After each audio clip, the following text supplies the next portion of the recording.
सभी सम्मानित साथियों को सादर जय भीम। सम्मानित साथियों, आज पूरे देश में गरीबी है। देश के प्रधानमंत्री श्री नरेंद्र मोदी जी कहते हैं कि हम 80 करोड़ लोगों को भारत में राशन दे रहे हैं निःशुल्क। और मैं समझ नहीं पाता हूँ कि श्री नरेंद्र मोदी जी इस बात को कह करके वो गौरवान्वित महसूस करते हैं। शर्म की बात है कि आप 10 साल से लगातार प्रधानमंत्री हो और इसके बावजूद भी भारत में आज भी 80 करोड़ लोगों को निःशुल्क राशन की आवश्यकता है और आप दे भी रहे हो। शर्म आनी चाहिए प्रधानमंत्री जी को अपने इस बयान पर। आपने 10 साल में इसका मतलब कुछ किया ही नहीं। अगर आपने कुछ तरक्की की होती तो 80 करोड़ नागरिकों को निःशुल्क राशन देने की आवश्यकता नहीं पड़ती, वो अपने आप रोजगार पाते आगे बढ़ते, पर आपने ऐसा नहीं किया। जब से देश आजाद हुआ है तब से लेकर के आज तक किसी भी सरकार ने बेरोजगारी दूर करने का काम नहीं किया। अभियान क्या हमेशा चलाया गया कि गरीबी हटाओ, और गरीबी हटाने का भी पैमाना उनका बड़ा अजीब और गरीब है। कहते हैं कि किसी के पास में राशन नहीं है तो उसको राशन दे दो, किसी के पास में आवास नहीं है तो उसको आवास दे दो, आप बुजुर्ग हो गए हो, काम नहीं कर पाते हो तो आपको पेंशन दे दो, आपका पति मर गया है, आप विधवा हैं तो आप पेंशन ले लीजिए, आप विकलांग है, दिव्यांग हैं, आप पेंशन ले लीजिए।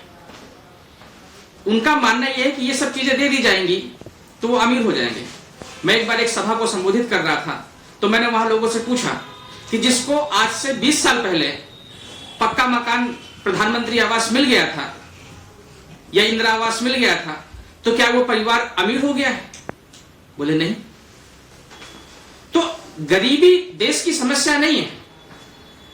जानबूझ करके राजनीतिक दल, सरकारें ये कहती है कि हम गरीबी हटाएंगे, हमारी सरकार लेकर के आई है, रोटी कपड़ा मकान की हम व्यवस्था करेंगे, बिजली सड़क पानी की व्यवस्था करेंगे।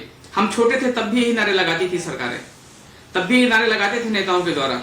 हम छोटे से बड़े हो गए और तमाम बड़े बुजुर्गों के आशीर्वाद से, सहयोग से स्वयं विधायक रहे, पर समस्या आज भी वही बरकरार है क्योंकि गरीबी हटाने का अभियान चलाया गया।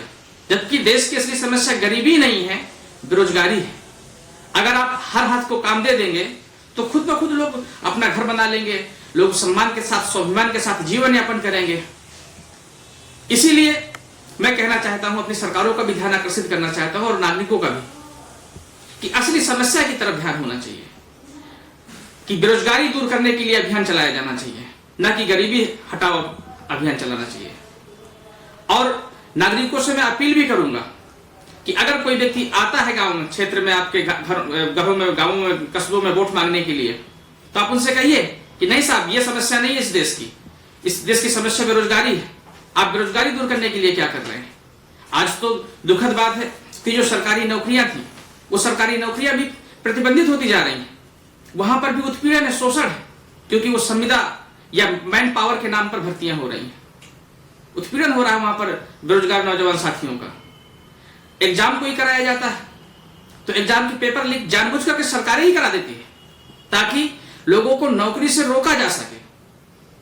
इसलिए सम्मानित साथियों, मैं जब स्वयं विधायक था, क्षेत्रों में जाता था तो कोई मुझसे राशन मांगता था कि मुझे राशन नहीं मिल रहा है, कोई कहता था आवास दिला दीजिए, कोई शौचालय दिला दीजिए, मुझे गैस सिलेंडर चूल्हा दिला दीजिए।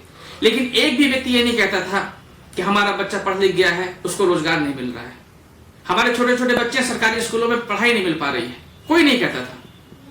बल्कि असली समस्या बेरोजगारी है। इसलिए हम ये चाहते हैं कि बेरोजगारी दूर होने के लिए पूरे भारत में एक अभियान खड़ा होना चाहिए, एक आंदोलन खड़ा होना चाहिए, ताकि सही दिशा में सरकारें काम कर सकें और राजनेता मजबूर हो सकें कि उस मुद्दे को लेकर के साथ में हम लोगों को आगे बढ़ाने के लिए प्रयास करें वो लोग। ऐसा मेरा सभी से अपील है। इन्हीं सभी बातों के साथ मैं एक बात का भरोसा दिलाता हूं कि राष्ट्रीय शोषित समाज पार्टी इस मुद्दे को लेकर के आगे बढ़ रही है। युवाओं के लिए आगे चल करके हम लोग बहुत सारा काम करने वाले हैं। जब भी हमारी देश और प्रदेश में सरकार होगी तो हम लोग गरीबी हटाओ अभियान नहीं चलाएंगे, हम लोग बेरोजगारी दूर करने का काम करेंगे। इन्हीं सभी बातों के साथ बहुत बहुत धन्यवाद। जय भीम, जय भारत, जय संविधान।